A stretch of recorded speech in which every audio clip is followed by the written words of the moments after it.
Remember when I told you guys that I'd give you an update after about a month or so of using this bag?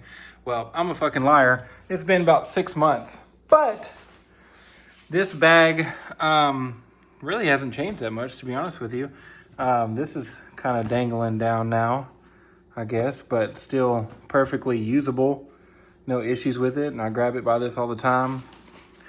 Most of the time, I'm just gonna throw it over my shoulder, or my helper is, because he's usually the one carrying it. But grab it by this all the time, no problem. But it is not real stiff like it used to be. It's kind of a little floppy mess, whatever. But who cares? Still functional. And honestly, I think this bag has been great. It's been worth the price I've paid for it so far after roughly 6 months of use. And I've kind of, beat it up, threw it in the van, taken on a bunch of my water heater calls and stuff like that, because that's what this bag's primarily for.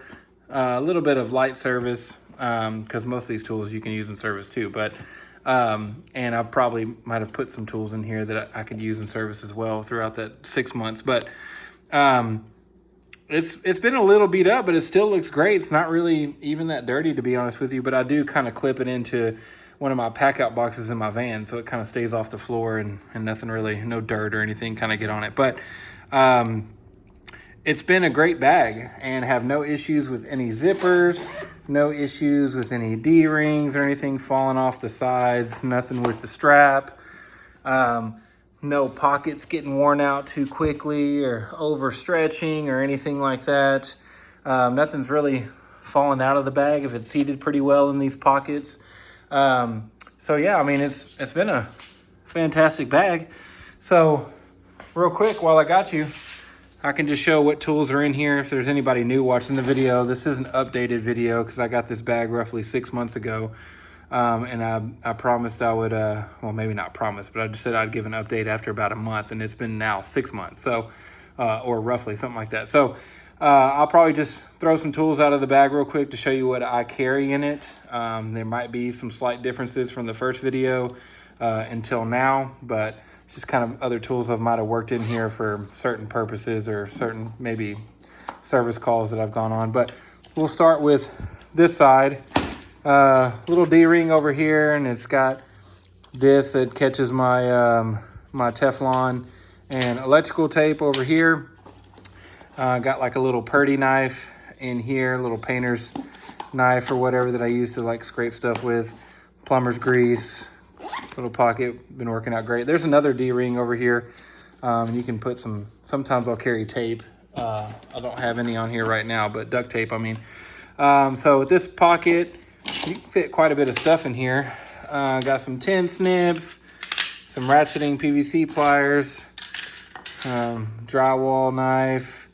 There's a little hacksaw blade in here. You don't even need to take that out. Crescent wrench, another crescent wrench, and then there's like a little baby crescent wrench in here. Some channel locks. More little channel locks or pump pliers, whatever people like to call them these days. I just call them channel locks. Some teethless or toothless channel locks or adjustable wrench, whatever. Bigger pair of Knipex pliers, needle nose pliers, electrician's pliers is kind of what I call them. Another pair of baby channies, and some little diagonal cutters. So that's quite a bit of stuff just in that side pocket. And again, I'll go back to one of the main reasons I like this bag is because you got two sides to it with ample pockets. Put a bunch of stuff in over there and right here. And then also you got these little pockets that I don't really utilize, but you could probably put some small bits or something in. But it has the big pocket in the middle that I would say most people would tend to carry power tools, which I do.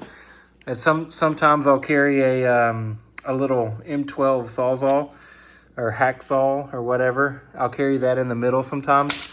Just depends on what I'm doing. But for the most part, I always carry my drill, my little impact.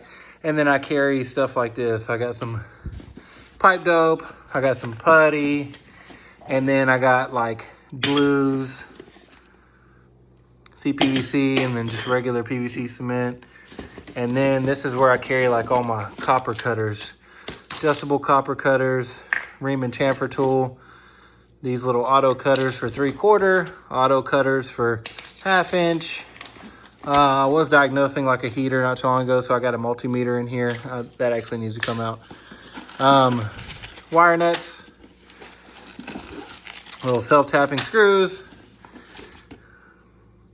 Don't know why that's in here, probably for some reason, but it's a little flathead screwdriver, probably trying to pry, get into like a tight spot. I do have a stop wrench because I've changed out a bunch of angle stops on a remodel job not too long ago. And then I also have this, like, it's not new. I think this has been around for a while, but I actually just got this not too long ago. I kind of wanted to try it out. And this is for angle stops as well. It comes with this piece. And it's all right. It's not the best in tight spaces, I'll tell you that. But, I mean, I guess it's cool or whatever. Just trying it out. I'm kind of more old school. Either use, you know, a crescent wrench or a couple crescent wrenches or a couple pliers. And or just my actual stop wrench. Here's a little mini hacksaw, midget saw. It's just an extension. And then I got this little Malco bit on it or whatever. That's like, I don't even remember what it is, 3/8 and 5/16 or something. I don't know.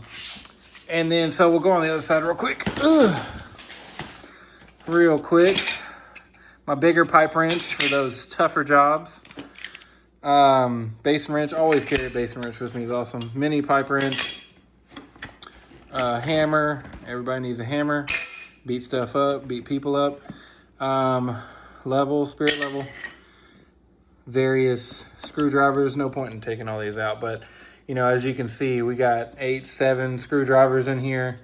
And then I got like this little mini pry tool thing right there as well. So yeah, you can fit quite a bit of stuff in here. It's nice. We'll go to the outside. Still pretty much the same stuff. Little magnetic retrieval tool. There's like a little screwdriver in there, a little stubby with some different bits in it. A marker and like this electrical detector tool. And then on this side, I just got this too not too long ago, and I was gonna hold some bits on it because I was needing some different types of bits these days for some stuff, but I haven't put anything on it yet, but we'll see how it works. It feels really cheap though, I'll tell you that, extremely cheap. This is all like plastic shit. Another electrical detection tool, I don't know why it's in here. Some cleaning brushes, and this little foldable hacksaw where you can replace the blades on it and stuff like that, which is pretty nice, comes in handy sometimes. That is pretty much fucking it. Thanks guys, because I got to clean up this mess now. So but just to give that update again, the only thing that I've seen that I don't really find as an issue, to be honest with you, is this is kind of like not as stiff as it used to be, but I mean that's just kind of normal wear and tear, I guess. I mean, that's definitely not a problem at all. But yeah, I can bend this side down and then you can fold it down in there if you want to. But that's not an issue. Nothing's torn. Nothing's really frayed even, to be honest with you. I don't see any issues with this bag other than it's like a little dirty. But it's been a great bag. I definitely recommend, still up at this point, that it's worth the price tag for me anyway, because I invest more in tools and stuff like that. I like nicer stuff. But for some people, you know, $250, it might not be worth it. And that is a lot of money, trust me. I don't even know if this bag's still $250. It might be cheaper now, I have no idea. But I think it's a pretty solid bag, and it is somewhat comparable to some Vito bags that I do have as far as quality goes and durability. It seems to be holding up pretty well. So the cleats on the bottom, by the way, I use it every day to put something on it or put this onto something, and nothing has been wrong. I haven't had this stick or anything like that, or had any issues getting it off the packout system or taking anything off of it. The cleats are holding up pretty fine. And this is pretty much the first point of contact whenever you set your bag down on the ground is, you know, the cleats. So they've been holding up pretty great. So, oh yeah, I had another pocket over here on this other side. There's 2 zipper pockets, one on the other side, and this is just for some Allen wrenches. But yeah, that's pretty much it. It's been working out great. So let me know what you guys think. Love you.